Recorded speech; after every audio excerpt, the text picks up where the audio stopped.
warahmatullahi wabarakatuh. Alhamdulillahi rabbil alamin, wassalatu wassalamu ala rasulillah. Ndugu zangu, tunakuja na ukumbusho kama kawaida. Katika ukumbusho wetu wa leo tutazungumzia kuendelea kwa Muislamu kuishi tu pamoja na Mwenyezi Mungu. Kun ma'a Allahi daima tara Allaha ma'aka. Endelea kuishi kabisa na Mwenyezi Mungu katika maisha yote mazima, utaiona msaada wa Mwenyezi Mungu itakuja kwako. Kun ma'a Allahi fi kulli waqtin wa awan. Endelea kuishi pamoja na Mwenyezi Mungu Subhanahu wa Ta'ala katika kila zama na kila wakati. Ukiendelea kuishi pamoja na Mwenyezi Mungu Subhanahu wa Ta'ala, ndugu Muislamu, maisha yako yote mazima itakuwa ni maisha yenye baraka. Allah atakubariki. Utaishi katika raha, utaishi katika utulivu, utaishi katika amani kwa sababu ya kuwa tu pamoja na Mwenyezi Mungu Subhanahu wa Ta'ala. Mwenyezi Mungu Subhanahu wa Ta'ala anatupa neema nyingi sana. Shukurani yetu sisi kwa neema ya Mwenyezi Mungu yanakuja katika mambo mawili. Tunamshukuru Mwenyezi Mungu kupitia maneno na tunamshukuru pia Mwenyezi Mungu kupitia matendo mazuri. Katika maneno tunasema alhamdulillah, tunakushukuru Mwenyezi Mungu katika neema zote ambazo anatunemesha, tunamshukuru katika maneno yetu. Na katika matendo, tunaposwali, tunapofunga, tunapofanya vya halali na tunaacha vya haramu, hii matendo yetu iko inaonyesha kwamba tuko rekonesa mbele ya Mungu. Tunamshukuru Mwenyezi Mungu katika zile neema ambazo anazotufanyia sisi katika maisha yetu.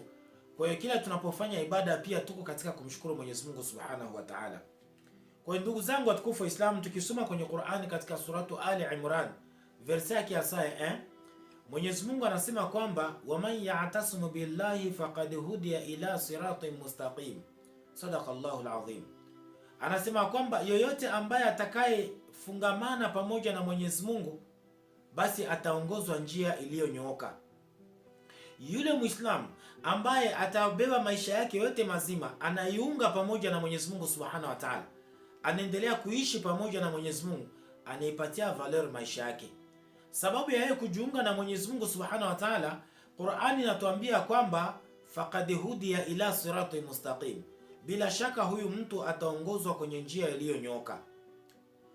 Kama utaendelea kuswali kila siku mara 5, kama utaendelea kufunga saumu yako, kama utaendelea kutoa zaka, kama utaendelea kutoa sadaka, kama utaendelea kula vyakula vya halali, na kama vile utaacha kula vyakula vya haramu, na maisha yako yote utaendelea kufuata sheria ya Mwenyezi Mungu na kuacha makatazo ya Mwenyezi Mungu na kuishi na tabia nzuri kwa watu ambao unaoishi nao, faqad hudiya ila siratin mustaqim. Bila shaka wewe Muislamu utaongozwa njia iliyonyooka. Kwa hiyo ndugu zangu watukufu wa Islam, Muislamu kuishi pamoja na Mwenyezi Mungu, hakuna nafasi fulani ndio Muislamu anastahili aishi pamoja na Mungu.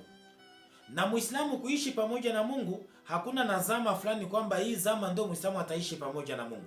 Lakini Muislamu ataendelea kuishi pamoja na Mwenyezi Mungu Subhanahu wa Ta'ala fasi yoyote, saa yoyote ile, na wakati yoyote ule, na sehemu yoyote atapatikana katika ulimwengu. Muislamu ataendelea tu kuishi katika hali ya kumwogopa Mola wake na kumwogopa Mwenyezi Mungu Subhanahu wa Ta'ala. Kwa ndugu zangu watukufu wa Islam, Uislamu dini yetu haikuridhia kwa Muislamu kama atakuwa msikitini ndio apatikane kuwa yeye ni mtu wa Mungu. Maana Muislamu akiwa msikitini anaruku, anasujudu, ananyenyekea, anaomba dua zake, anajishusha kabisa mbele ya Mwenyezi Mungu. Na unapoingia msikitini unamkuta Muislamu namna anavyomwabudu Mwenyezi Mungu mpaka wewe mwenyewe unasema kwamba kweli kabisa huyu ni mtu wa Mungu. Sababu ananyenyekea sana, akajishusha sana, anakuwa mtu mwema sana wakati atakuwa ndani ya msikiti. Lakini anapotoka huyu Muislamu nje ya msikiti, anageuka tena sio Muislamu aliyekuwa msikitini, sio tena mtu wa Mungu. Anaonekana tena kuwa mtu mbaya zaidi. Maana hata nyenyekea tena, hata jishusha kama alivyokuwa msikitini, anakuwa ni mtu wa kiburi, anakuwa huyu Muislamu ni muongo, anakuwa Muislamu ni dhalimu, anadhulumu mali ya watu, anakuwa huyu Muislamu ni escrow, anakuwa huyu Muislamu katika matendo mengi machafu na mkuta yuko ndani. Sababu ya nini? Yuko nje ya msikiti. Lakini akipatikana ndani ya msikiti anajifanya kwamba yeye ni mtu mcha Mungu na yeye ni mtu wa imani. Kwa hiyo Uislamu haukuridhia kwa Muislamu kubakia tu mcha Mungu ndani ya msikiti. Na wala Uislamu haukuridhia kwa Muislamu kwamba Muislamu abakie mtu wa imani msikitini, na wala Uislamu hakumfanya Muislamu abakie mnyenyekevu msikitini, lakini akitoke nje ya msikiti ageuke.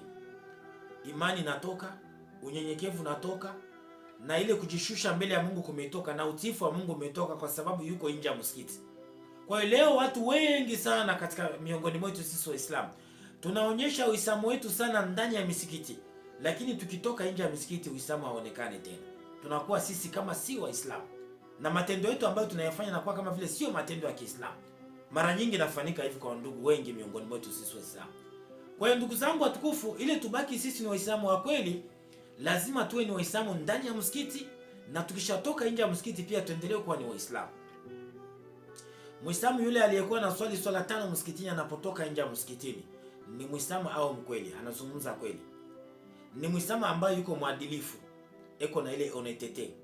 Ni Muislamu ambaye si dhalim, ni Muislamu ambaye anajua haki za watu, anajua madhara za watu.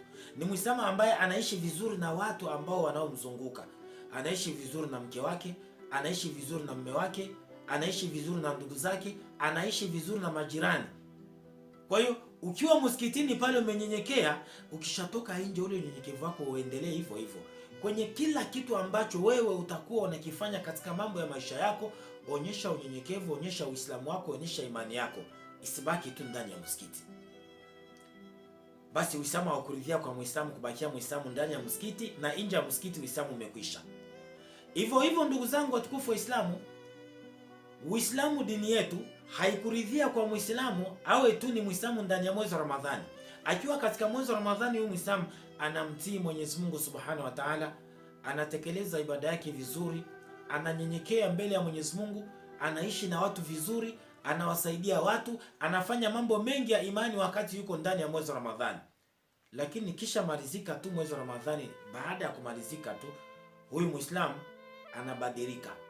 Kubadilika kwa Muislamu ni kwamba anabadilika mpaka unaona tabia huyo Muislamu inabadilika. Maana anakata utiifu ulikuwa kati yake na Mwenyezi Mungu, hautakuwa tena. Na huyu Muislamu anakata ibada alikuwa anazifanya ndani ya mwezi wa Ramadhani, hazifanyi tena. Alikuwa na swali ndani ya mwezi wa Ramadhani mara 5, lakini anaacha swala 5. Anavunja swala 5. Kwa sababu gani? Hatuko katika mwezi wa Ramadhani. Uislamu hauridhii hivyo kwa Muislamu. Uislamu amfunze hivyo Muislamu kwamba huyu Muislamu au Muislamu wa periods au Muislamu wa time fulani. Maana taa Ramadhani ndio iko Muislamu. Ramadhani kisha isha hana tena Muislamu. Ni wangapi miongoni mwetu sisi Waislamu baada ya mwezi wa Ramadhani wanaendelea kunywa pombe? Ni wangapi? Ilipoingia Ramadhani walifunga wakaacha kunywa pombe, waliacha kusema uongo, waliacha kudhulumu mali za watu, waliacha tabia mbaya. Lakini baada tu ya mwezi wa Ramadhani kumalizika wakarejea katika zile tabia mbaya. Ni wangapi katika Waislamu? Kumbe Uislamu dini yetu haikuridhia kwa Muislamu kwamba awe ni Muislamu tu ndani ya mwezi wa Ramadhani. Ikishamalizika Ramadhani Uislamu unakwisha. Dini ya Uislamu hakumridhia hivyo Muislamu. Ili ni jambo ambalo Muislamu anatakiwa alichukue kwa faida sana. Jambo lingine, hivyo hivyo Muislamu hawezi akaonyesha, maana dini hii ya Kiislamu haikuridhia kwa Muislamu kwamba akiwa ni Muislamu ni wakati ambapo yuko pembeni ya nyumba ile ya Al-Kaaba. Wakati anakwenda kuiji Maka, yuko anazunguka pembeni ya Al-Kaaba, basi hapo ndo unamuona huyu Muislamu ananyenyekea sana katika Uislamu wake. Hapo ndo unamuona huyu Muislamu ananyenyekea kwa sababu yuko wapi? Yuko pembeni ya Al-Kaaba. Anazunguka Al-Kaaba, anazuru msikiti wa Nabii Muhammad sallallahu alaihi wasallam. Akiwa katika msikiti wa Mtume, akiwa katika msikiti wa Maka, hapo ndo huyu Muislamu kupitia zile ibada ambazo anazifanya anaonesha imani, anaonesha Uislamu wake, anaonesha msimamo mzuri, anaonyesha unyenyekevu wake wakati ambapo yuko pembeni ya nini? Ya Al-Kaaba au pembeni ya msikiti wa Mtume au yuko katika zile ibada ya hija. Unaona Muislamu anaonesha Uislamu wake sababu iko katika atmosphere moja ya kiimani imani. Eko katika atmosferi ya kiungu, anaonesha yani imani yake pale na unyenyekevu wake kauonyesha pale. Lakini akishatoka hapo tu, ikiwa sasa anataka kurudi nyumbani kwake, huyu Muislamu akishaanza rudi nyumbani, sasa mambo yanabadilika. Kila uchafu alikuwa anaufanya yeye kabla hajaenda kuija, anarudilia tena. Anarudilia wizi, anarudilia uongo, anarudilia zina alikuwa akiifanya, anarudilia kudhulumu mali za watu. na unyenyekevu na isha na ibada zake zimepungua. Sababu gani? Hayuko tena katika ibada ambayo alikuwa anaifanya kuhiji. Kwa hiyo Uislamu haukuridhia hivyo kwa Muislamu katika njia zote ambazo tunazozizungumza. Kwa hiyo ndio Allah anasema waman ya'tasimu billahi faqad hudiya ila siratin mustaqim. Yeyote ambaye atakaye fungamana na kujiunga pamoja na Mwenyezi Mungu, bila shaka huyu mtu Mwenyezi Mungu atamwongoza njia iliyonyooka. Kwa hiyo Uislamu haukuridhia kwa Muislamu kubaki mtu wa Mungu ni wakati yako katika msikiti ndio yuko mtu wa Mungu. Uislamu hauridhia kwa Muislamu kubaki mtu wa Mungu ni wakati yuko periodi ya mwezi Ramadhani ndio yuko Muislamu wa kweli. Na Uislamu haukuridhia kwa Muislamu yani kuwa mtu wa Mungu ni wakati yuko katika ibada ya hija. Lakini Uislamu unaridhia kwa Muislamu kuwa yeye ni Muislamu mwenye kuungana na Mwenyezi Mungu siku zote, nafasi yoyote na zama zote. Fil masjidi, Muislamu huyu akipatikana katika msikiti wa Mwenyezi Mungu, yeye ni mtu wa Mwenyezi Mungu, na akitoka nje ya msikiti pia ni mtu wa Mwenyezi Mungu. Fil masjidi, ndani ya msikiti yeye ni Muislamu. Wa fi tariqi, na ndani ya barabara huyu ni Muislamu pia. Wa fil baiti, na nyumbani kwake yeye ni Muislamu. Wa fil amali, na ndani ya kazi anakwenda kutafuta riziki yake yeye ni Muislamu tu. Bimaana hutamuona tofauti ya kitu. Yeye ni Muislamu tu akiwa msikitini, ni Muislamu kimuona barabarani, ni Muislamu akiwa nyumbani kwake, ni Muislamu pia akiwa ndani ya kazi zake, ni Muislamu akiwa anaishi pamoja na ndugu zake. Anaonesha ule Uislamu wake sehemu zote, anaendelea kuishi kama yeye Muislamu. Hivi ndio Uislamu wetu, dini yetu inatufunza. Nabii Muhammad sallallahu alaihi wasallam anasema katika hadithi yake ya kwamba ittaqullaha haythu ma kunta, muogope Mwenyezi Mungu sehemu yoyote ambayo utakayopatikana. Kila zama, kila sehemu, kila nafasi ambayo utakutanika wewe katika hii dunia, Mtume anakuambia kwamba muogope Mwenyezi Mungu. Maana sisi tunatakiwa kumwogopa Mungu sehemu zote. Tukiwa manyumbani tunamwogopa Mwenyezi Mungu, tukiwa msikitini tunamwogopa Mungu, tukiwa barabarani tunamwogopa Mungu, tukiwa ndani ya kazi tunamwogopa Mungu, tukiwa katika mwezi wa Ramadhani tunamwogopa Mungu, tukienda kuhiji Maka tunamwogopa Mungu, tukirudi manyumbani kwetu tunamwogopa Mungu, tukiwa katika safari tunaendelea kumwogopa Mungu. Ittaqullaha haythu ma kunta, muogope Mwenyezi Mungu sehemu yoyote unayopatikana za ulimwengu. Muogope Mwenyezi Mungu wakati wote ule. Hakuna taa ya kumwogopa Mungu na taa nyingine usimwogope Mungu. Sisi tunaendelea kumwogopa Mungu sehemu zote, nafasi yote na wakati yote na zama zote. Waman ya'tasimu billahi faqad hudiya ila siratin mustaqim. Yeyote ambaye atakayekuwa pamoja na Mwenyezi Mungu, atakayeendelea kuishi pamoja na Mwenyezi Mungu, bila shaka yoyote ataongozwa na Mwenyezi Mungu Subhanahu wa Ta'ala. Kwa hiyo tunamaliza na kauli ya kusema kwamba kun ma'allahi daima, ishi pamoja na Mwenyezi Mungu maisha yako yote. Tara Allah ma'aka, utaiona msaada wa Mwenyezi Mungu itakuwa pembeni yako ndugu Muislamu. Basi tukiishi vizuri katika dunia na tunaendelea kumwabudu Mwenyezi Mungu Subhanahu wa Ta'ala na kufanya mambo ya kumridhisha na kumfurahisha Mwenyezi Mungu Subhanahu wa Ta'ala, tutakuwa tumebarikiwa duniani na tutakuwa tumetayarisha vizuri maisha yetu ya kesho akhera mbele ya Allah, yatakuwa mazuri zaidi. Allah niongoze mimi, akuongoze wewe, atuongoze sisi wote kwenye dini yake, tuishi kama Waislamu na tufe hali ya kuwa sisi ni watu Waislamu na wenye imani kabisa. Assalamu